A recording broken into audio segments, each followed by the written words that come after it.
Hello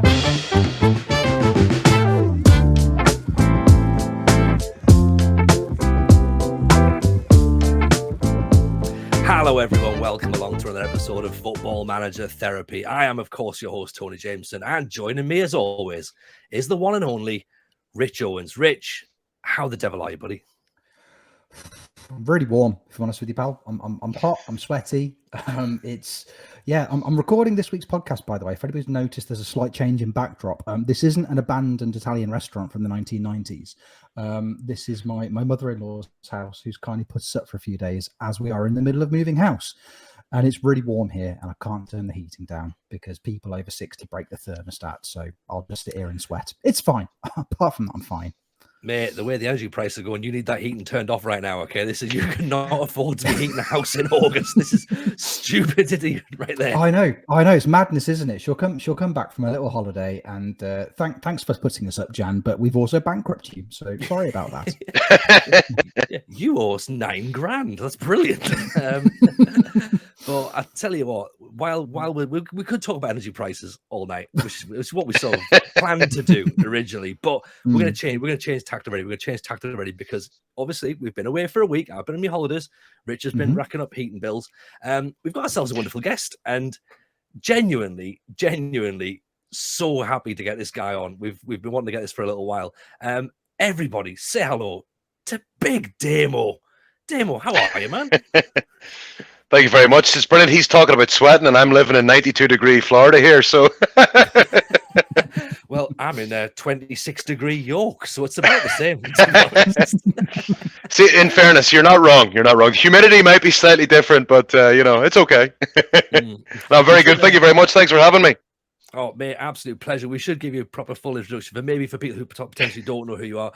Former WWE wrestler, current professional independent wrestler, the Beast of Belfast, to give you your full name. But more importantly, Manchester United fan who appears to be happy at the minute. Well, I think happy's always going to be relative as a Manchester United fan. But in terms of, does it feel like there's an uptick? Yes, it does. So.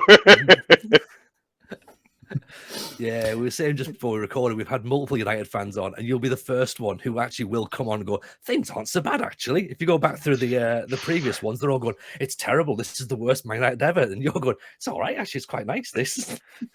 Oh, I listen, it's going to be a matter of time before it literally is the new manager's team and everything else. So, I think that's me being the older head, being able to say, yeah, it's okay. I do remember Ron Atkinson being in charge, you know what I mean? So, which was a long time ago. Should maybe show my age more than anything. And I remember the first couple of years for Fergie weren't great, but I think everybody else remembers the good times a bit more, and that's the biggest issue, Absolutely.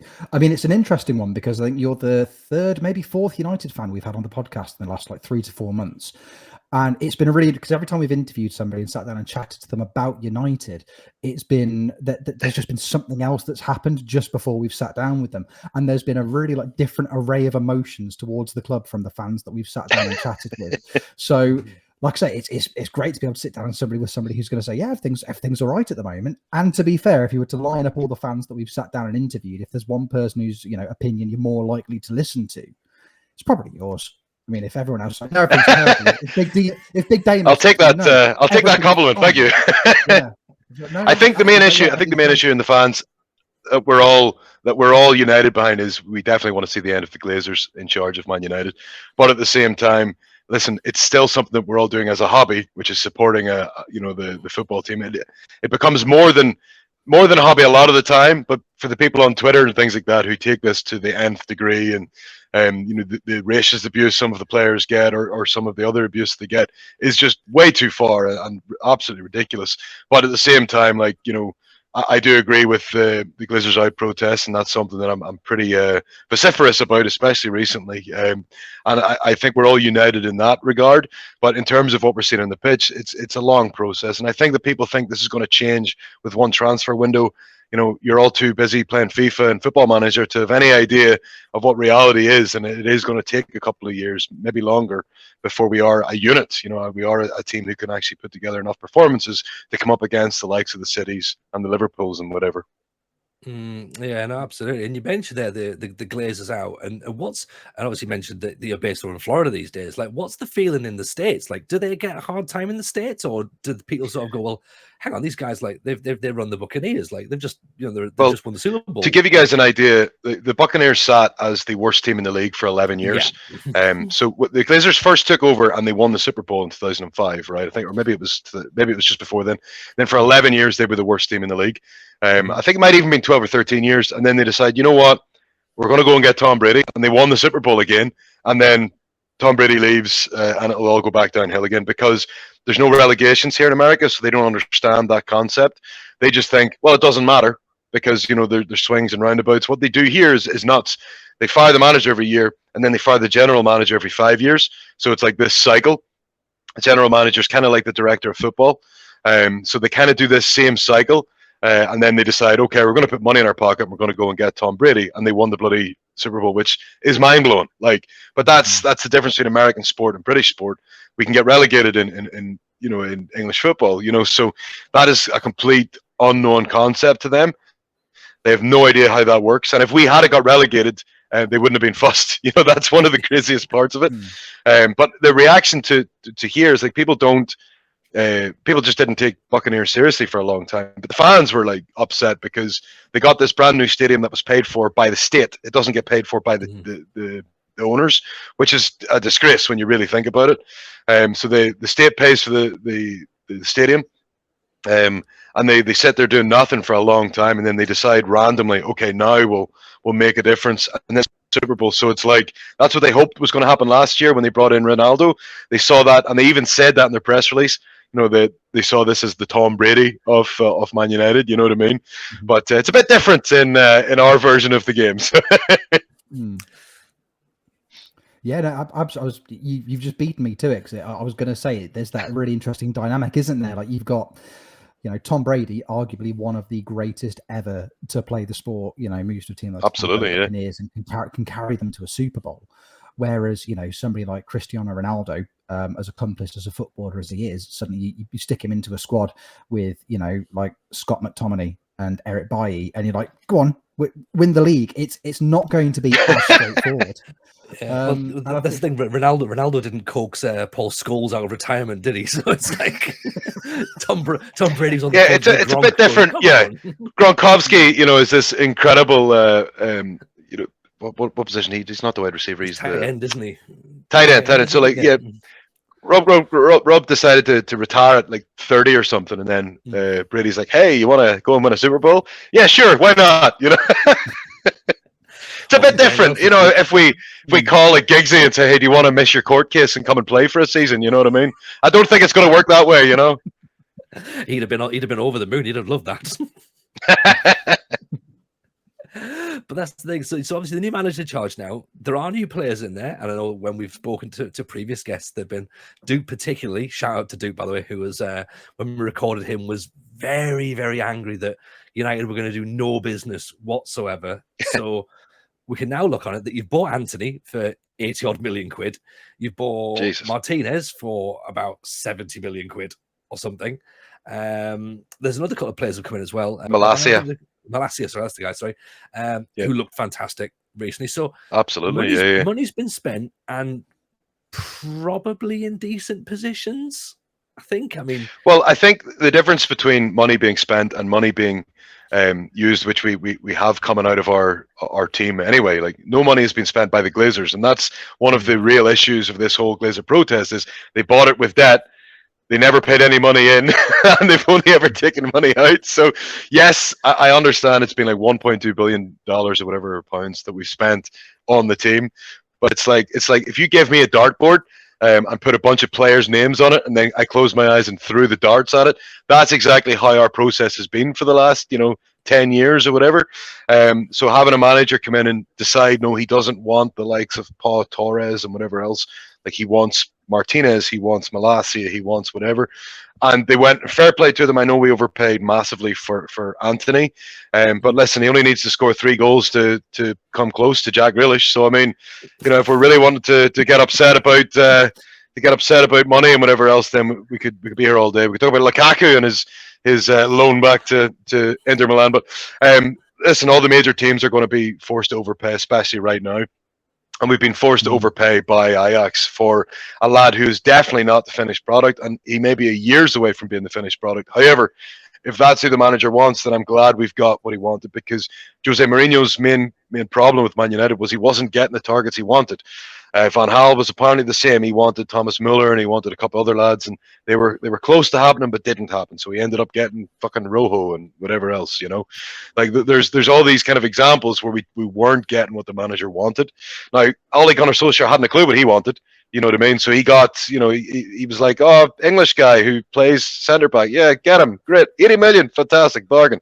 You know, it's like, that's the difference when we got Ten Hag who comes in and says, right, I need a ball playing left-sided centre back who's also left-footed, or sorry, right-sided centre back who's also left-footed. So they get one.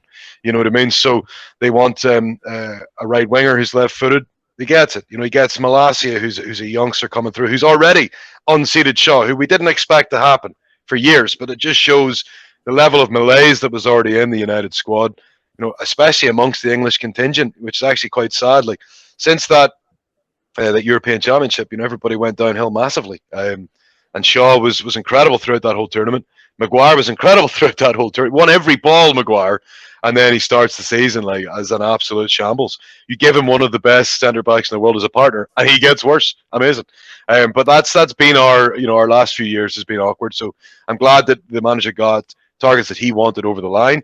Are we perfect? No. Are there going to be some really bad results coming? Absolutely. The Brentford hammering is an example that there's going to be a bit of shenanigans for this season. But at the same time, they got themselves together. You saw, if you guys saw the match at all against Leicester, like Dalot makes a block and everybody fucking loses their mind. They're all like high-fiving each other, hugging, and I'm like, we haven't had that kind of defense, like that kind of togetherness in a long time. So that's where I do see that there's a definite improvement. It's still going to take years before we're at exactly at the level we want to be. But, you know, this is so much laughably better than we were 4 months ago.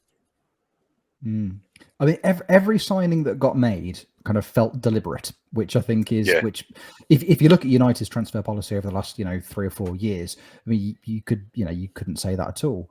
I think, especially considering if you look at where United were in the transfer window a month ago, like 6 weeks ago, just back and forth. Oh my God. With Frankie de Jong. Yeah. To now at the end of that window to be able to say, well, actually, we've bought in Christian Eriksen, we've bought in Casemiro, we've bought in Casemiro, Christ.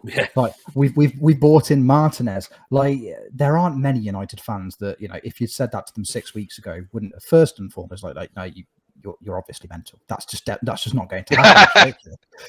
What are you talking about? Well, Luna, we were shopping in the bargain basement trying to get Arnautovic over the line, right? And then suddenly we go and spooge 70 million on Casemiro, and you're like, okay, how did this change? What changed here? I've heard rumblings that there might be some serious changes happening with the actual sale of the club, right? Because there's no other reason why it would be, in the bargain bin, and then suddenly we're like, we go, okay, who's the best defensive midfielder available, and just suddenly bang him. It was the weirdest couple of weeks where we're legit 100% actually going to sign Arnautovic.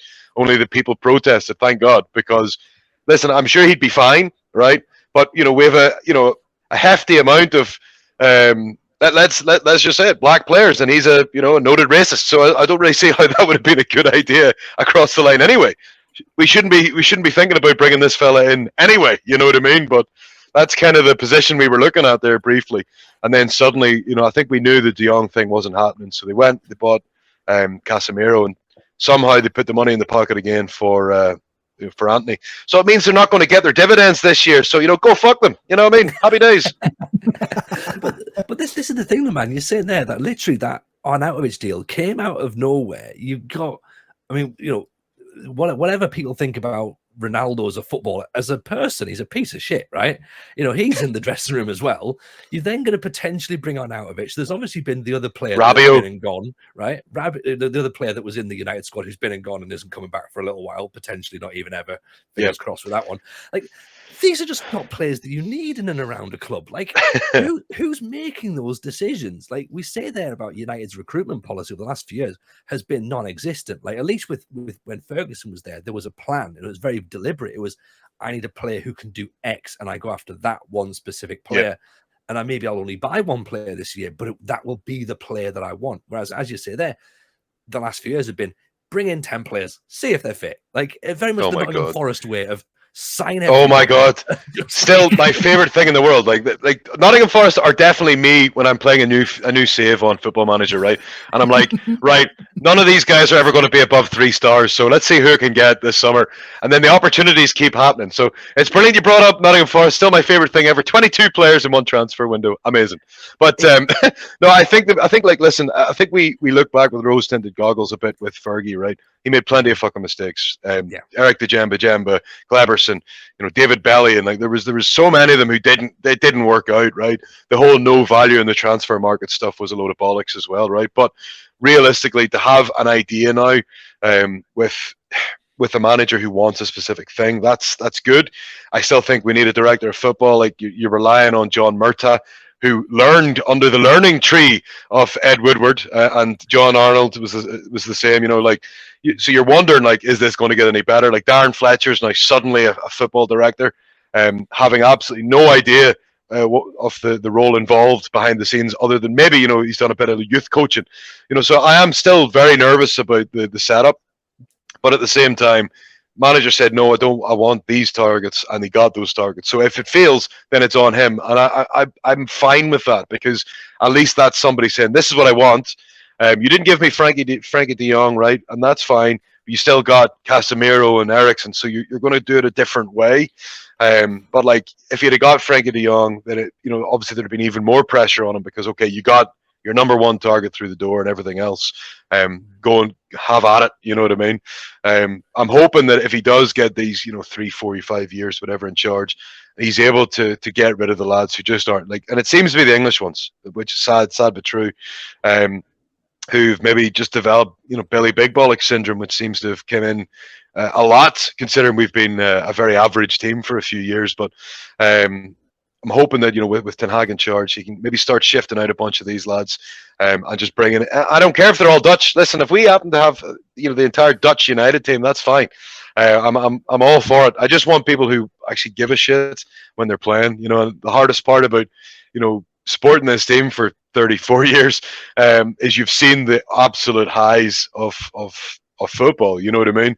And now we're in those kind of awkward periods where, as bad as we are, you're still somehow finishing sixth. Like any other professional capacity would be even further down, in the tables. You know what I mean? But somehow they still managed to finish sixth, which is mind blowing when you think about it. But the hope is from here they have an idea of what they want going forward, and they're going to back the man to do it.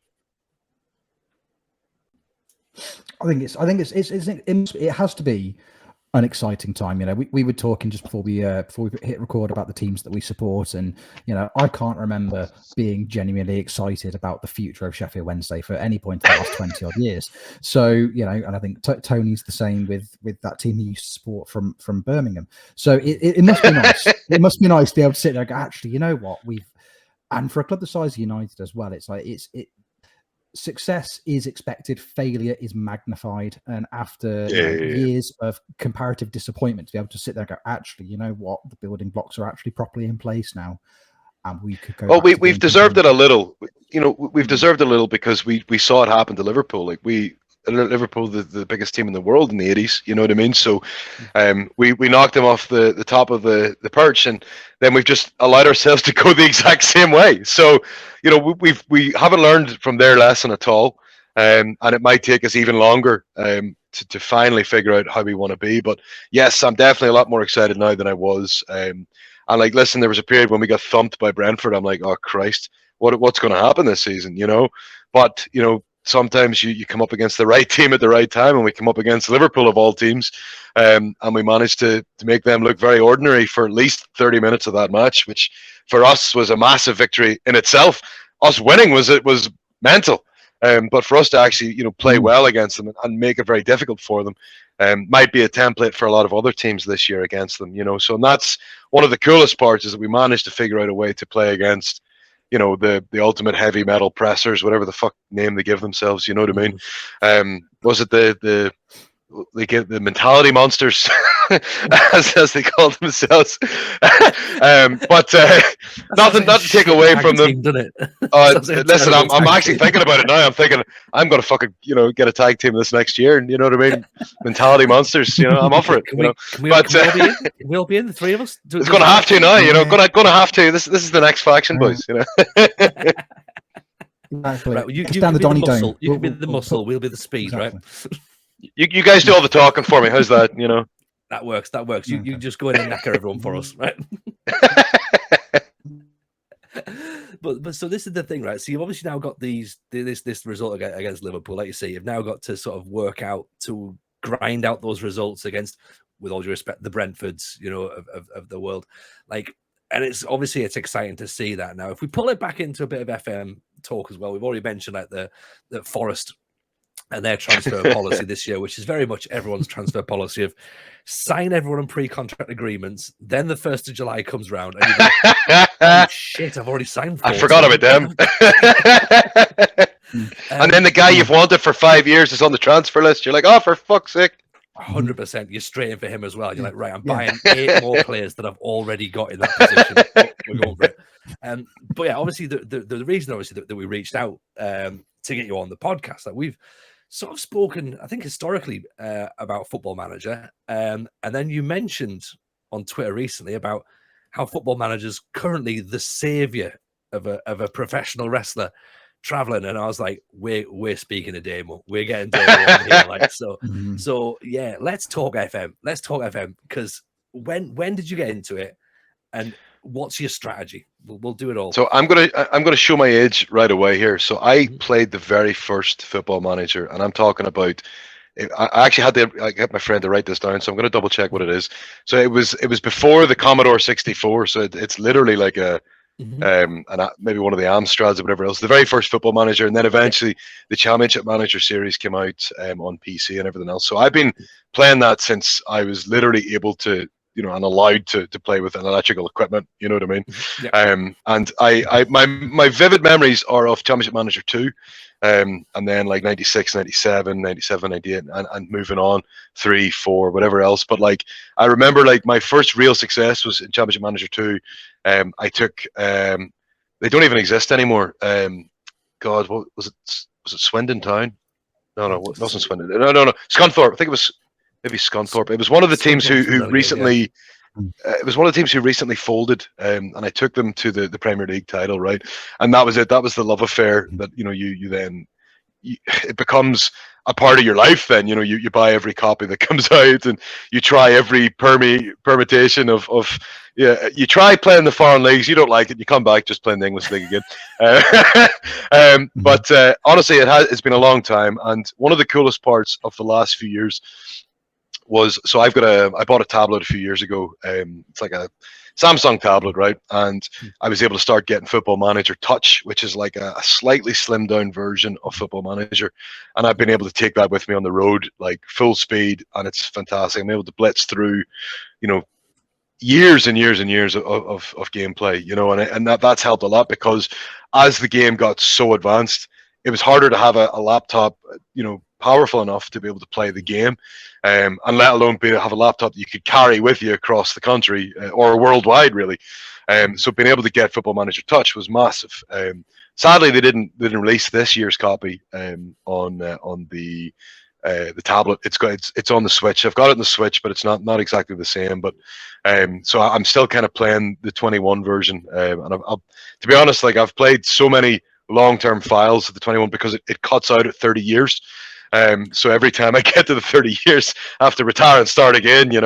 But it's been a lot of fun because I set myself challenges now, and that's kind of how I play the game. It's like I might one day take a notion, right? So when Newcastle got bought over, I was like, I wonder if I can maybe try something like that. Can you do the Newcastle thing, and how quickly can you make them, pretty good? But the only problem with Premier League teams is it's 2 or 3 seasons and you're flying. You can pretty much nail it from there. You're winning the Champions League and whatever else. So the current thing I tried to do was it's twofold. Okay, I want to try and bring Ireland to win the World Cup, right? Which is utterly utterly impossible, right?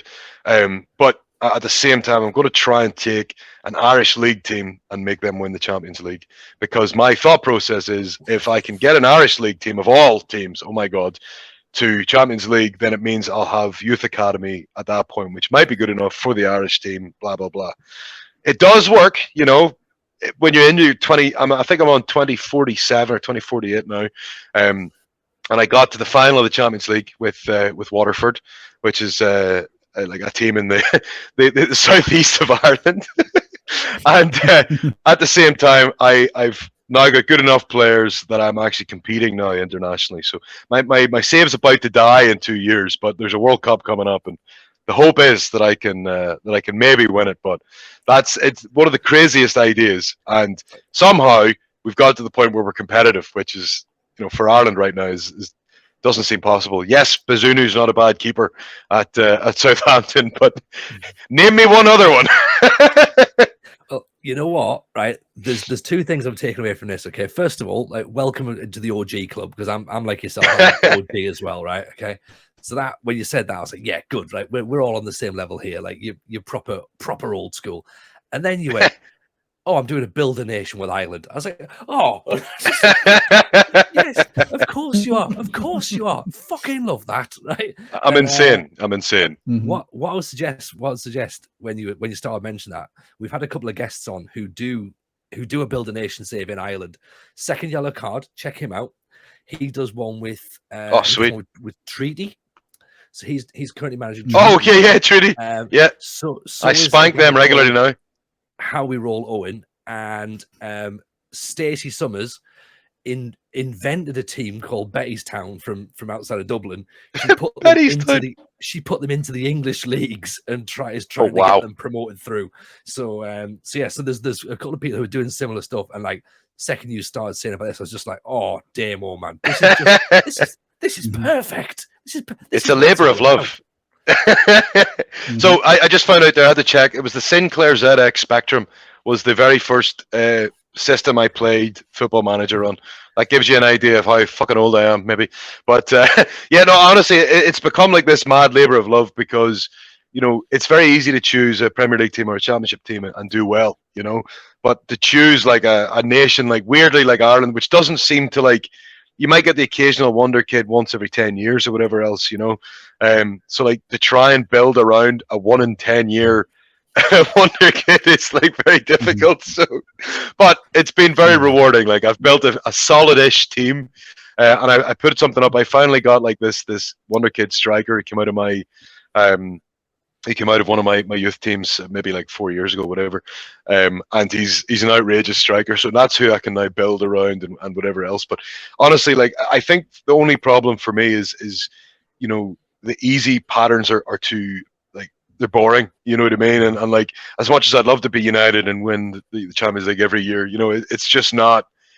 I think my main criticism of the most recent Football Managers is, like, there seems to be a period after like the 5-year kind of mark where the game kind of panics almost, and you know, it can sometimes be too easy and whatever else. So having these really difficult scenarios are almost the only way to try and like kind of combat that. But no, honestly, it's been a lot of fun, and this current save has been my favorite so far. Because it's been by far the hardest. Like, I've done this same save 3 times or maybe 4 times, but this one has been like, I've given myself no help whatsoever, like, starting the game. Like, so whereas before I might have like, you know, had a golden generation or something like that to help me get started, whereas this way it's been, okay, you're starting with literally nothing, and that's been very cool. So to get there with no help has been, like, don't get me wrong, I nearly threw the tablet, you know, out a few car doors and whatever else. Like, there's been a few days, like, but when you finally get that you know, wonder kid, you're like, oh my god, and he actually has a good personality. Jesus, you know. So whereas you know, previously my last wonder kid was unambitious or casual, and you're like, oh god, the worst possible thing has happened, you know. But this one, you know, he's got a professional personality. So, you know, as you guys know, that's it. That's all we need. But these are the players that you fall in love with, though, These are the ones that you fall in love with, the ones that aren't real, but you've nurtured them as if they're your own. And then, as Rich says, when they turn on you, you're like, oh my God, you utter shit. Like, of all the things for you to do, it's horrible. I had the ultimate turn on. Turn on me, not turn on. Obviously, if it got to that point, then there'd be questions. But I had the ultimate turn on me. My thank you. I'm really proud of myself. That's all that media training, boys. So so my best yet was my own son. I got a about a 3-star level son, which was amazing, right? And he desperately wanted to get away from me. So that was one of my previous saves from a couple of years ago, but like that was I thought that was the ultimate kick in the teeth there. So it must be awful when you've got a son and you're not his favorite personnel. You just it's like dislikes you. Not only realistic though, you know, shit. Ages.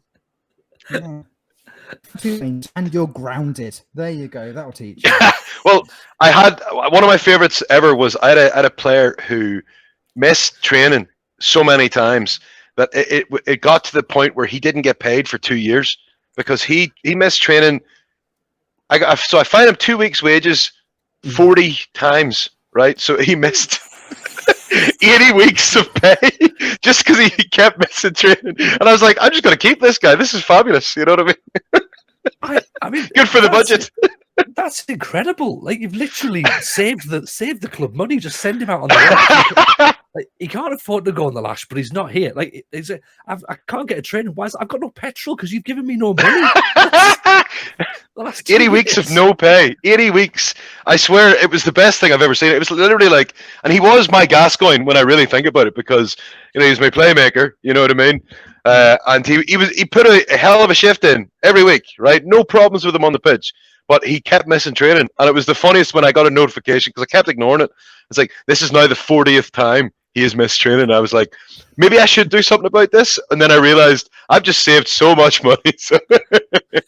But at 40 times, like, is it worth bringing it up at this point? Honestly, they should just say, listen, whatever. I think it was Gary or something. Gary's got his own schedule. You know what I mean? So, like when Paul McGrath never trained because of his knees. Like your man's just like, I'm not going to train ever. I'll turn up and do it on the day. Like it's like Ledley King. A news item turns up going, this player has turned up for training. You're like, what? What? What happened? Has he had surgery? Somebody informed me. Must be on the transfer list. Angling for that move. I mean, my brother used to do the same thing in a network save we used to have. He just used to fine Andy van der Meijden 2 weeks' wages every 2 weeks. His explanation was, it's funny. Oh, I like his style. He never asked to leave. He was happy to be on the bench every week, but yeah, just every 2 weeks got fined 2 weeks' wages. He'd get angry, but I think he just forgot about it the next week. It was brilliant. Yeah, went on for an entire season. So it's Andy van der Meijden, personality type, forgiving. That's what it's very loyal. Yeah. Turns the other cheek. Gandhi. Has recently found Jesus. I did. So I had one recently, so they've added this recently where like a player comes out as gay, right? And then I had another player come out as gay, and they were each other's favorite personnel. And I was like, you see, I'm a matchmaker now as well. That's beautiful. I love that. But it didn't say they were together. It's just they both said the other one was their favorite personnel, and I was like, you see, matchmaker, and the manager. I'm loving it. Yeah, that's like they've seen team spirit. Exactly. If he can say it, I can say it. Love that. I still never had that on my game. I know it's quite a popular thing. I've genuinely never had it on my game. I'm quite upset about that. I'd like to see that happen. You get a commercial windfall apparently. There you go. I want the 2-player just because I want the when you're loading up your manager profile at the start of the season, it has all the different kind of options. Are you coaching? I want Cilla Black as an option. That's what I want. Blind date. It's like, personality type matchmaker. Results on and off the pitch. There you go. You see. Mm-hmm. as long as they stay cool with each other, that's a good 10 years there. Hmm. I think that's brilliant. That's what you want at the end of your island save. You want that? You want those two lads to lift the World Cup together. That's the end of the story. Oh, there you go. That's the narrative. There you go. Like, holding each side 2050, right there. Oh, that's what we're talking about. Mate, that would be the greatest thing, because that would also cause uproar back home as well, and that would be fantastic just for people. Great uproar. Great uproar about a fictitious game, to be like, oh, I want to celebrate, but I want to be angry at the same time. So it'd be be one old man miserable as shit. You know what I mean? We finally won the World Cup, but I'm not happy about it. You know, I wasn't following Big Damo on Twitter because of this. I got a bit of that, actually. Funny you said. I got a bit of that last year because I put I believe in pro-choice, and I got so much angry Americans at me over that. And it's like, it's one of those things, for years when I'm with WWE, we're told to be like kind of apolitical, right? And one of the beauties of being out of it is, I can actually, put something up that I want to put up. So I was like, of course I'm gonna be pro-choice. It's not should be my choice at all. You know what I mean? Like it should be theirs. And so I put that up, and I got so much hatred.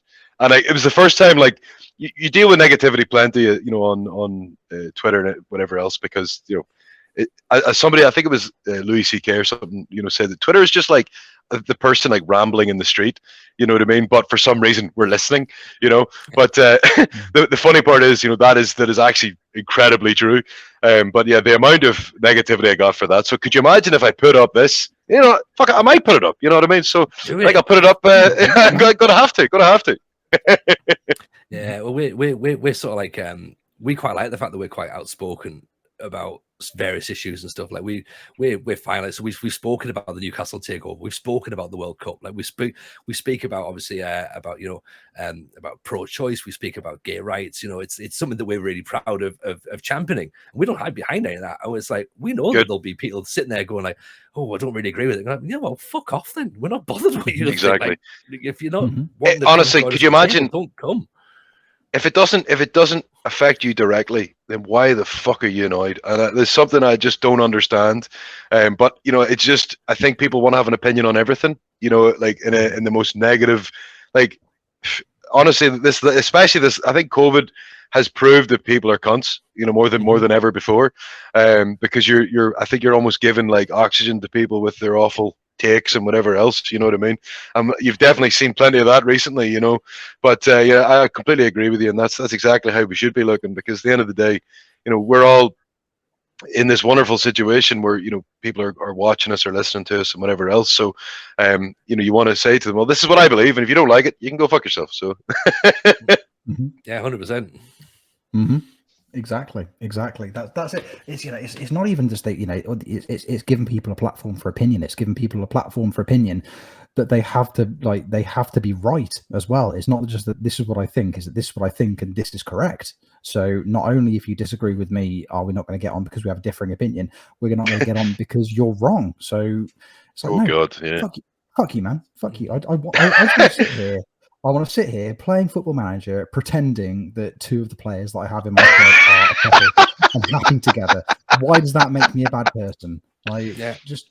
And why does that make someone angry as well? That's the thing, isn't it? Oh my God! I think Rich, I think you said it a while ago, saying about freedom of speech, and I think you put it along the lines of freedom of speech isn't freedom of consequence. Like, yes, you can say whatever you want, but 100% have the consequence that people are not going to like what you say. Like, if what you say comes from a place of bigotry or hatred, then of course it's going to get people who are, intelligent. It's going to get their backs up. I think one of the things that bothers me the most, and I think like somebody said this really well. It's like, if you wouldn't say it to somebody's face, then why do you think it's okay to say it?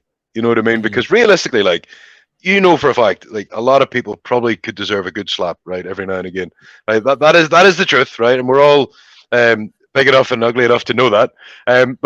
But Twitter kind of eliminates that aspect of the consequential part. You know what I mean? And I think that's the, if you walked up to somebody in a club, you wouldn't, criticize them for whatever reason, but it's okay to do it on Twitter or whatever else, So that's the part I wonder if there could be a consequence button on Twitter. I mean, again, as a stand-up, I can tell you, people definitely do feel as well that they can join in at any point and tell you what they think, and it's often wrong as well.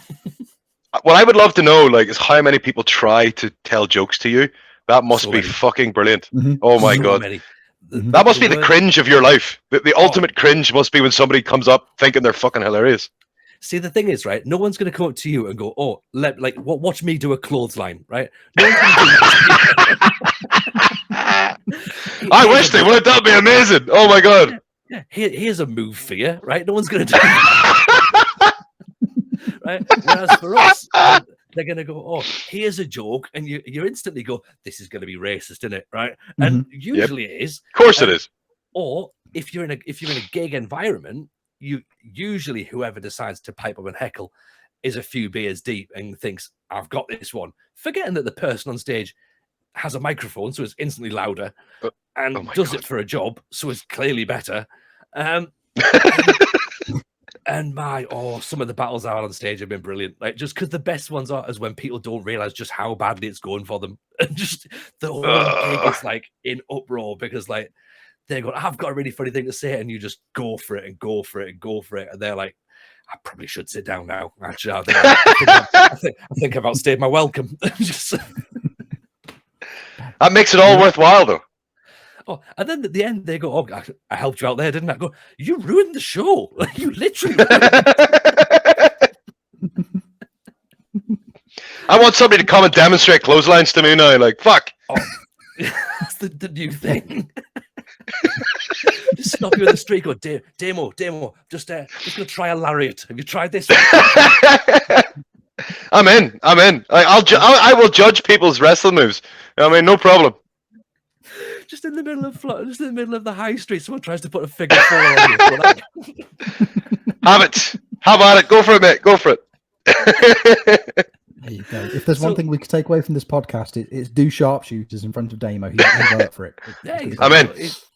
Let's do it. And hopefully, they don't hurt each other. But if they do, that's also great. Exactly. So obviously you're back now. Back on the independent scene. Obviously, we did say before, former WWE. So obviously we had NXT UK.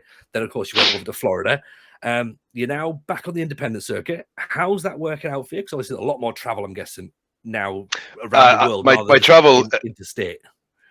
Absolutely. It's been absolutely nuts, actually. To give you guys a very quick idea of my last 2 weeks, right? Mm-hmm. I flew. Oh my god! My last 3 weeks have been nuts. So I went from Orlando. Actually, I'm actually wrong. I went. I think it was Orlando, Dublin. I wrestled a couple of shows in Ireland, I believe, and then I wrestled a couple of shows in England. But I flew back then to meet my family in New York. We went to Broadway, which is really fucking cool. We went to see Hamilton, which is amazing.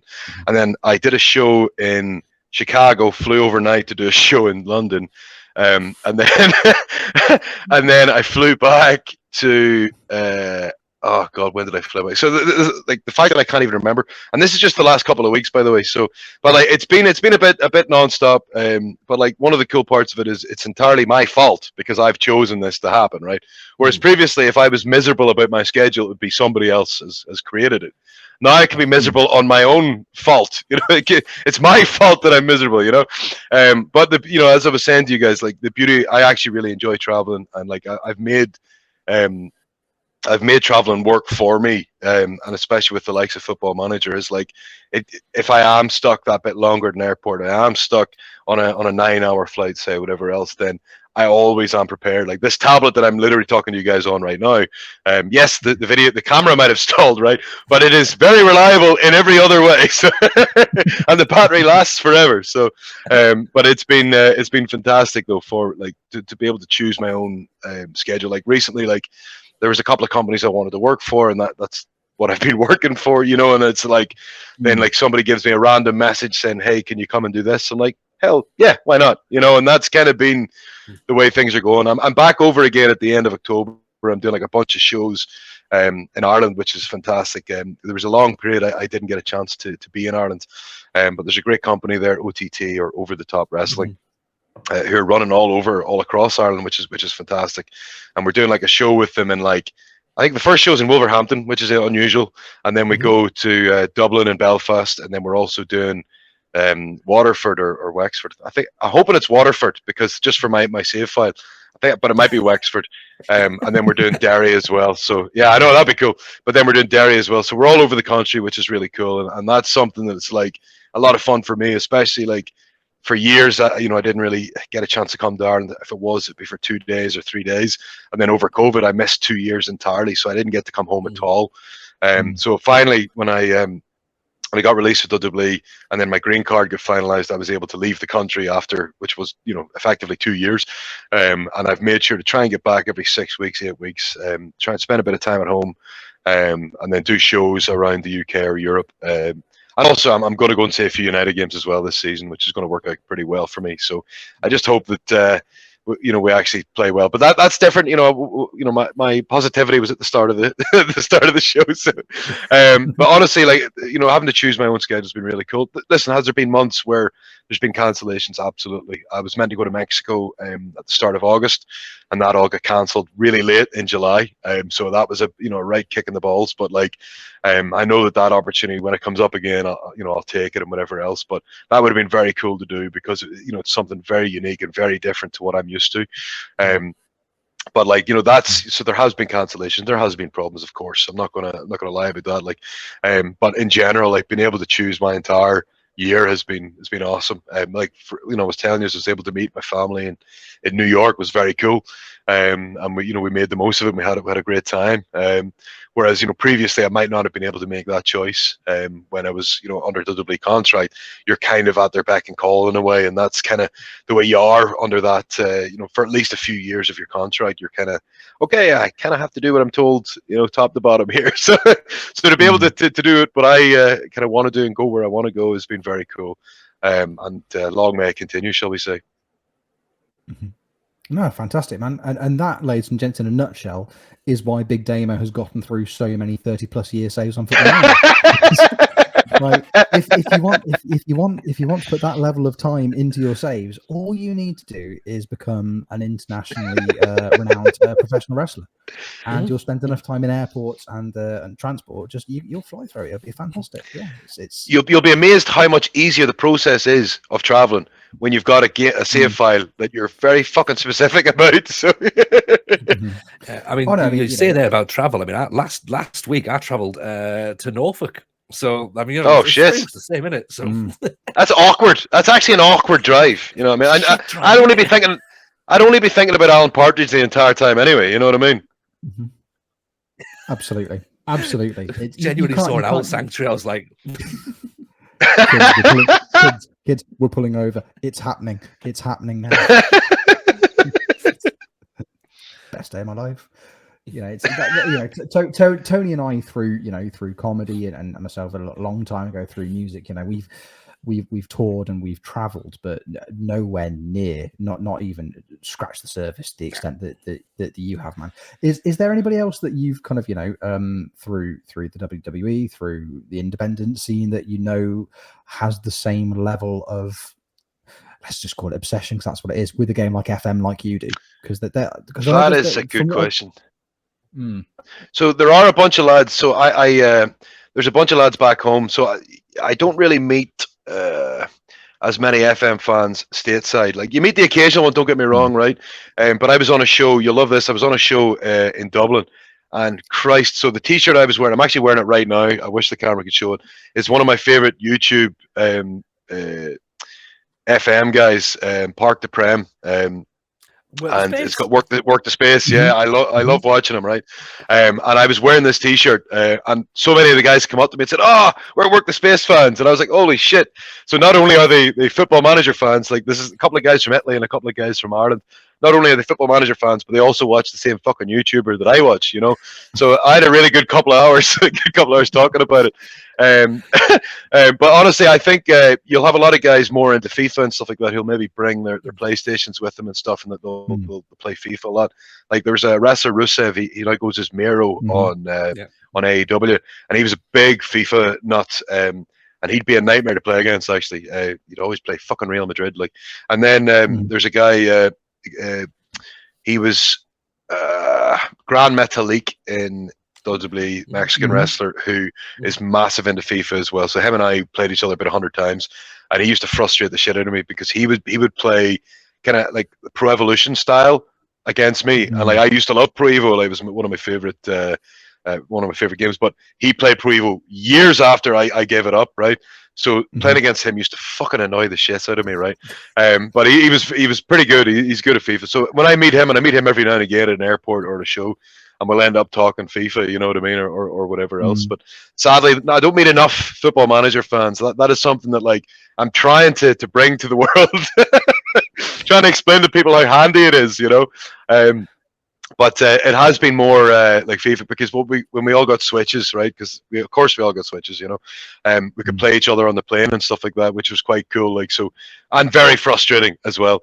But you could play each other, you know. For example, yeah, if we were on a bus or whatever, like a few of us could play the one game, which was really cool. That we'd be on a random NXT trip and there'd be like 8 of us all playing like FIFA or something together, which was pretty badass. But like in general, Football Manager isn't as popular. But anytime I'm home, you know, when I'm in the local shows, that's when I tell everybody my stories. Well, I mean, this is the thing. Part of the faction that we've obviously now created, that will be our first storyline. Will be about Football Manager, and we'll go and we'll take on the FIFA guys, and we'll all throw them. We'll batter them. Exactly. Of course we'll. We've got the tactics. We've got the tactics, boys. You know what I mean? Yeah, exactly. They've got shiny graphics, but we've got a spreadsheet. We know what we're talking about. Yeah. You know what I mean? They might have all the teams, you know, there as well, but fuck them. You know what I mean? Whatever. Exactly. I'm going to do my finishing move called the Data Hub. Actually, it's not. It's called the bleak narrative ending. It's the early sack. He's going for the early sacking. Oh no! It's so true. The contract termination. Yes. I tell you what. When I listen, wrestlers. When I lock in the vote of confidence, you're mudded. Sometimes the dreaded vote of confidence. There you go. Mostly just the dreaded. No, always going to go for send assistant. Oh, that is the game changer. That is actually the game changer. I think you win. Yeah. We've got a triple move that's called the demand more. So we all come together. Exactly. Which it's not as effective anymore. Last year, oh my god, super effective. Exactly. To be fair, there is the crossover, because to a degree, when you see a really, really talented wrestler who might not be as good, you know, on the mic as somebody else, they give them manager, they give them the mouthpiece. There is a very, very big send assistant vibe to that, isn't there? You know, Paul Heyman is the ultimate send assistant. I love it. Yeah, I love it. Exactly. You know, Malcolm Bivett, Stokely Hathaway. That's there you go. That's my send assistant guy. That's what I want. That's what I want in my corner. He would be the best assistant manager, actually. You know what I mean? Because he's not intimidating. You know what I mean? But he will get the job done. He'll do everything you want done, right? And he'll do it really well. He'll do it with a smile on his face. I love it. I think this is a $1 million idea. I think this is an absolute game changer this tonight. Yeah, I think, like, you know, the 5 people who both play Football Manager and watch wrestling are going to really like be stoked about this. So. Oh shit, we're 3 of them. There is a lot. That crossover. Yeah, huge. Glad to hear. I'm so glad to hear.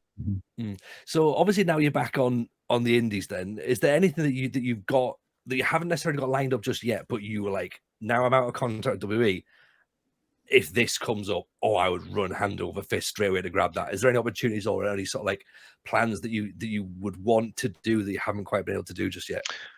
Absolutely. Like I told you about the Mexico one, was something that like I didn't realize I wanted to happen until it was meant to happen and didn't. So now, like, I want to make sure that gets sorted, you know, in the next couple of years. But like Japan's always been a massive ambition of mine, and I got a bit unlucky in that I was meant to go to Japan in 2016, and that's when WWE came calling. So my timing just sucked a little bit there. So I'm hoping that I can rectify that. And I've been very blessed that I've got to wrestle a lot of Japanese wrestlers, and I've been working with New Japan when they've done their strong tapings over in America. So I'm hoping that I can eventually get over there and experience it properly, because I've never really you know, as I said, you know, it's came up. It's almost happened a bunch of times, and then when it was definitely meant to happen, it wasn't able to happen. So, so that is my goal before the end of my career, is to definitely try and get over there. And if it doesn't happen, then that's fine. I'll get over there as a punter, and I'll go and try and experience the country as a traveling retiree if need be. And but that is something I do want to do, because you know, wrestling is treated so much differently there, and it's something that like I would love to experience properly. As I say, like I've now wrestled like maybe 20 Japanese wrestlers, which has been very cool, and I've had some of the best experiences and some of my favorite matches against the Japanese lads. So it'd be really cool to try and take it to the next level. But yeah, the Mexico thing, again, never in my wildest dreams did I, you know, think I'd go there in the first place. And now, because it didn't happen at the last second, I need it to happen. So yeah. I hope both work as well, you know, because it's especially the Japan thing, because as somebody chatting to you on a podcast, I hope it works out for you, because, you know, I want nice things to happen for people. But, you know, as somebody who also enjoys wrestling, you know, my jam is big lads clattering big lads, and there's no better place in the world to see that than Japan. So Absolutely. I would be very, very interested to watch a lot of matches you could possibly have over there. So I hope both work out for you, man, genuinely. I appreciate it. Thank you very much. 100%. So I guess the only thing that we've brought left for you is one thing as well that you haven't said that you wanted to do, which we presume you want to do, is PvP. Okay, so Football Manager players versus Football Manager players. I'm just saying, there's a few tournaments that I'm sure, you know, would love to have you in if that opportunity ever arose. Would that be something that would be on your radar, maybe? If the timing works out, let's fucking do it. All right, we'll make it work. There you go. Mark that in your diaries, everyone. That's the thing that might happen potentially in the future. You'll see my mental 424. So there you go. Ooh, we'll bring our Japanese wrestling belts to the table with us. We'll all have a great time. I'll tell you what, Damo, it's been an absolute pleasure chatting to you. Like, genuinely appreciate your time, and it's been so cool for you to come on and obviously hear your stories. Where can people get in touch? I guess if people want to follow you, where can people find out more about you? Do you want to plug some shows and just let us know some stuff? And then your time is now, essentially. Absolutely, appreciate it. Thank you so much for having me. First and foremost, boys, it's been a lot of fun, and I'm hoping that there is this mad wrestling and Football Manager crossover. But for anybody who doesn't follow me, please look at me on social media at Damo Mackle, all one word, at Damo Mackle. Also, linktree.com/Damo Mackle is probably the best way, because it's got all my links and everything else there. But as for shows coming up, yes, I'm doing a bunch of shows with Progress Wrestling in the UK. I'm going to be there. We're doing a show in Birmingham and London, the 25th and 27th September. And then at the end of October, I'll be back again, the 23rd of October for Progress in London. And then again, I'll be over for OTT Ireland. So anybody who's on the Fair Isle wants to see, I'll be in the 28th, I believe, is in Wolverhampton, which isn't Ireland, but it's in England.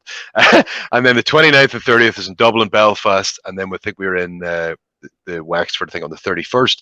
And then November 5th in Derry. So as for stateside, you'll have to follow me on on Twitter and Instagram for those links, because I've only written down the UK ones. So. I'm very prepared, guys. Very prepared. That's fair. That's much more prepared than we are, to be honest. Significantly more prepared than we are, yeah. Oh, mate, genuinely, it's been so good having you, man, and like appreciate you coming on, and obviously, like, you know what, the fact that you grind on Football Manager, just that makes it sing. Like, you know, so you'd be gutted if I was just one of those guys who would pick up, you know, like Man United or something, and play that for like 10 years and then never play the game again, you know? Yeah, like plug in tactics, like, nah. I wouldn't have believed it for a start, but then you were just like, no, I've just played the nation. I'm like, yeah, good. I'll send you guys some screenshots of how Waterford's getting on, so you can get a fair idea. So. Please do. 100%. We'll do that. Absolutely. Rich, anything you want to plug your socials before we go? Yeah, I'm wrestling Big Damo for Progress Wrestling. No, you can. No, you can find me on Twitter. I'm at Rich Owens FM. On Twitch at twitch.tv/Rich Owens FM. When this episode goes out, I'm making a brief break from streaming because of moving house. But give me a couple of weeks, I'll be back.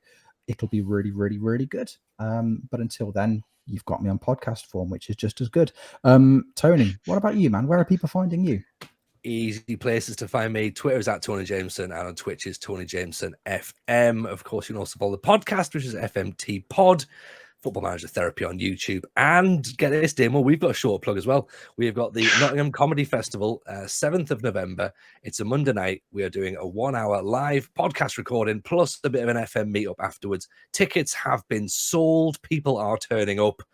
It's going to be a blast. So, Excellent. Links in the description for that. So come and hang out with us. It'll be good fun. We've got people traveling all the way from Denmark to come and see it. Genuinely, that surprises us, but it's going to be good. So come and hang out, have a bit of a meet and greet, and we'll have a few beers plus some special guests as well. But ultimately, go and check out Damo, follow all of his links, and of course, go and get some tickets to those wrestling shows as well. As I say, Damo, pleasure for you being here. Genuinely appreciate it. Thank you for your time. We're going to wrap this one up. This has been a lot of fun. Take care of yourselves. Stay safe. We'll see you all soon on another episode of Football Manager Therapy.